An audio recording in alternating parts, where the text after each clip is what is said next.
Birria Tacos. Et oui, je ne m'embête pas avec le suspense aujourd'hui, mais je connais la recette et sincèrement, ce serait cruel de vous faire attendre. Même si attendre un peu, vous allez devoir. Le mec fait du Yoda maintenant. Car oui, la viande qui va venir garnir notre tacos aujourd'hui, c'est du bœuf. Et du bœuf qui va mijoter quelques heures. Mais franchement, ça vaut le coup, car cela va avoir un double intérêt. Le premier, comme la viande va cuire longuement dans un bouillon merveilleux, elle sera tendre à souhait et s'effilochera à la petite cuillère. Et deuxièmement, car ce jus de cuisson va faire partie intégrante de la dégustation. En effet, on va venir tremper notre tacos dans ce fameux consommé. Accrochez-vous, ça va être très coquin, très juteux et très gourmand.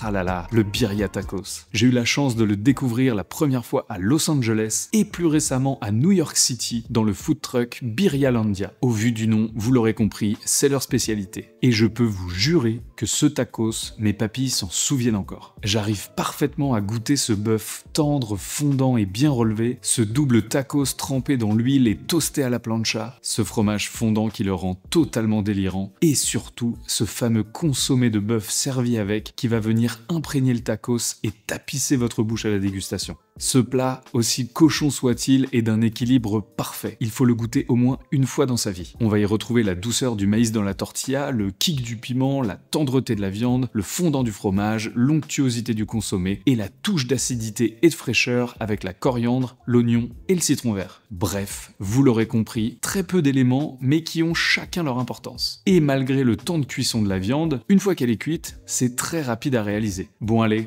on n'est pas ici pour être là-bas, ça part sur des birrias. Et pour commencer, nous allons nous occuper de la pâte pimentée qui va servir à faire cuire notre viande. N'ayez crainte si vous avez le palais sensible, car les piments que nous allons utiliser sont vraiment très doux. Mais par contre, ils ont énormément de goût et c'est ça qu'on va aller chercher. Pour donner de la texture et encore un peu plus de saveur à cette pâte, nous allons nous occuper d'un oignon jaune. Celui que j'utilise est plutôt balèze, mais si les vôtres sont plus petits, mettez-en deux. Pour l'ail, c'est un peu à votre convenance, mais c'est tout de même important d'être bien généreux. Donc on épluche une dizaine de gousses d'ail. Une fois que tous vos ingrédients sont prêts, on va pouvoir les faire cuire dans une eau bouillante. J'ajoute donc l'oignon, une tomate entière, une feuille de laurier, un joli bâton de cannelle et notre poignée de gousses d'ail. On gère le feu pour cuire le tout à petit bouillon et laissez-moi maintenant vous parler des piments. Nous allons utiliser des guajillos séchés que vous pouvez trouver sur internet ou en épicerie. Et si vous ne trouvez pas, vous pouvez utiliser de la pâte de guajillo ou alors directement de la poudre de guajillo ou si vous n'avez vraiment pas, d'un autre piment. Mais nous, aujourd'hui, on va utiliser des séchés, donc on les ajoute à la préparation. La cuisson d'une quinzaine de minutes va leur permettre de se réhydrater et de développer tous leurs arômes. Pendant que le contenu de la casserole finit gentiment de cuire, on prépare son blender, dans lequel nous allons pouvoir débarrasser tous les ingrédients. Je vous conseille pour le moment de conserver l'eau de cuisson car on pourrait en avoir besoin pour rectifier la texture. Pour les épices et les herbes, on va ajouter du poivre noir, des graines de coriandre, de l'origan séché, 2 petits clous de girofle et on enchaîne avec un peu de vinaigre de cidre pour l'acidité. On referme la cuve du blender et on commence à mixer progressivement. Si vous n'avez pas utilisé le piment séché comme moi, c'est le moment d'ajouter la pâte de guajillo ou la poudre. L'objectif ici, c'est d'avoir la texture la plus fine possible pour extraire un maximum de goût. Et mon moment préféré en cuisine, on goûte. C'est déjà très très bon, mais on va quand même en profiter pour ajouter du sel, un petit peu de paprika fumé, et je vais mettre une petite rouette de vinaigre pour bien balancer tout ça. C'est reparti pour un petit tour de blender pour incorporer les derniers ingrédients, et là je pense qu'on est plutôt pas mal. Regardez-moi la couleur que le piment a donné à la pâte. La tomate y a participé un peu aussi, et c'est les oignons qui ont très clairement donné de l'épaisseur à la pâte, que l'on va d'ailleurs passer au tamis très fin pour récupérer les petits morceaux. Comme on a mixé les épices, on n'a pas envie de se retrouver avec un bout de feuille de laurier ou de cannelle entre les dents. On ne gâche pas une seule goutte de cette petite merveille. On peut maintenant la mettre de côté et s'occuper du reste de la recette. Parce que oui, on n'est pas là pour acheter du terrain. Alors on se munit de son plus beau paleron. Cette jolie pièce de bœuf est parfaite pour les cuissons longues. Il y a un gros nerf au milieu, mais qui va totalement se dissoudre pendant la cuisson. Alors vous pouvez aussi utiliser de la queue, du jarret ou même de la joue de bœuf, ça fonctionnera très bien. Pour le paleron, je vous conseille de le couper en morceaux. Ne vous embêtez pas à les faire trop petits, des morceaux de taille moyenne comme ceci, ce sera très bien. On va généreusement assaisonner de sel de manière homogène sur tous les morceaux. Du sel fin, ce sera très bien. On pense bien sûr à bouger son popotin. Mon Dieu, je viens de prendre 20 ans dans la tronche en disant popotin. Mais bref, une fois que c'est assaisonné et qu'on a bien dansé, on peut sortir sa plus belle cocotte. On met le feu à fond et quand c'est très chaud, on y dépose un généreux filet d'huile neutre dans lequel on va faire revenir nos morceaux de paleron. On n'y touche pas pendant 1 minute ou 2, le but étant d'obtenir une belle croûte sur chacune des faces de la viande, donc quand le bas c'est fait, on recommence l'opération sur chacune des faces. Soyez patient, c'est très important. Lorsqu'on a une coloration uniforme, on va pouvoir ajouter notre pâte de piment. C'est elle toute la base de notre bouillon pour la cuisson de la viande. La viande va confire gentiment dans ses saveurs absolument délicieuses, et c'est ça qu'on veut. Ce qu'on ne veut pas en revanche, c'est gâcher une seule goutte de ce précieux liquide. Donc on verse notre bouillon de bœuf à l'intérieur du récipient pour bien détacher toute la pâte. Comme je suis un petit fou, je vais ajouter quelques os à moelle. C'est facultatif, mais ça va apporter beaucoup de profondeur et cette jolie couche de gras en surface qui va nous aider pour la cuisson des tacos. On n'hésite pas à ajouter un peu d'eau si besoin pour couvrir tous les ingrédients. On porte à ébullition et ça part pour 4 à 5 heures à 150 degrés au four.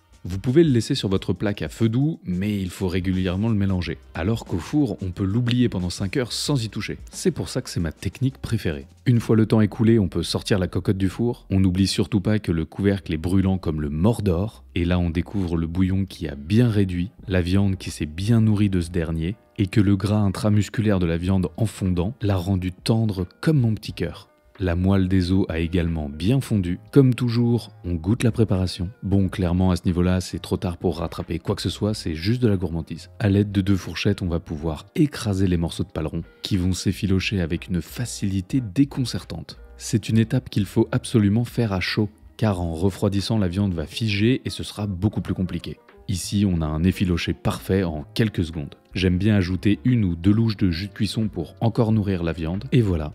Voici un bœuf effiloché légendaire. Mais ce n'est pas fini. Bon, cela dit, c'est bientôt fini quand même, parce que les dernières étapes vont aller très vite. Pour le fromage, j'ai utilisé de la scamorza, mais vous pouvez utiliser de la mozza, du gouda, du cheddar, faites-vous plaisir. Le but, c'est d'avoir un fromage qui va bien fondre à la cuisson, car on veut ce fameux fil de fromage qui coule.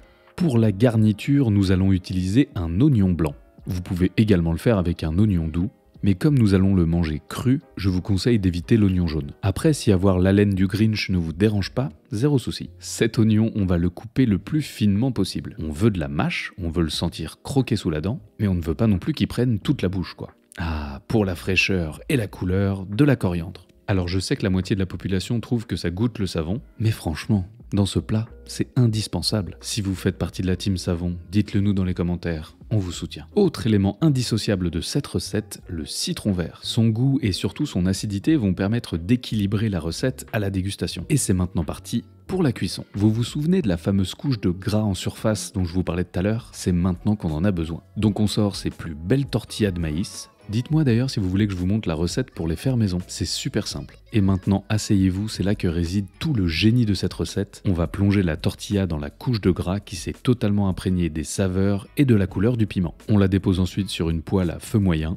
On ajoute une jolie petite couche de fromage, notre bœuf effiloché. Et le secret, je sais que c'est difficile, mais il ne faut pas en mettre trop. Par contre, sur le jus de cuisson, vous pouvez y aller. Mais si vous êtes trop généreux, vous allez casser la tortilla ou elle va avoir une forme finale pas très jolie. Au bout de 2-3 minutes de cuisson, quand le fromage a commencé à fondre, on va pouvoir ajouter l'oignon et la coriandre. Puis à l'aide d'une spatule, on va replier le tacos sur lui-même. Le fait de cuire dans l'huile va le frire comme ceci sur le dessus et lui permettre de garder cette belle forme. On dirait un jouet le truc, tellement c'est beau. Bon allez, comme c'est vous, je vous remontre une fois. On plonge dans le gras, on met sur la poêle un peu de fromage et le bœuf, une généreuse cuillère de jus. Lorsque le fromage est fondu, l'oignon et la coriandre, et on replie doucement en appuyant avec le bas de sa spatule. Et une fois que le tacos est fermé, on le retourne pour s'assurer qu'il soit bien cuit. On débarrasse ces petits bébés sur une jolie plaque ou dans une assiette. Et ne bougez pas, il reste encore une petite coquinerie à venir. Le jus de cuisson que l'on va servir dans un petit pot, en essayant de prendre le moins de gras possible,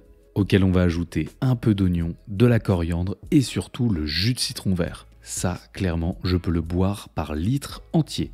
Mais avant de le boire, je vous conseille vivement de plonger votre tacos dedans avant de le déguster. Cela va rendre la viande encore plus tendre et onctueuse, et surtout emmener votre première bouchée dans une autre dimension. Mais la 2, 3, 4, 5, 6, 7, 8e bouchée aussi, je vous rassure. Oui, j'ai fait le gars amoureux en intro en parlant de ce tacos, et maintenant vous comprenez pourquoi, non? Alors si vous aussi vous êtes tombé in love de cette petite merveille, déclarez-lui votre flamme dans les commentaires, et dites-moi si vous voulez d'autres recettes de tacos, j'en ai plein ma petite besace. Sans transition, pensez à vous abonner pour ne pas louper les prochaines recettes. Avec l'été qui approche, on arrive avec des vidéos ultra fraîches et maxi gourmandes. Je vous dis donc à très vite pour de nouvelles aventures. C'était Hugo, vous êtes toujours sur Woogies. Bon appétit, ciao!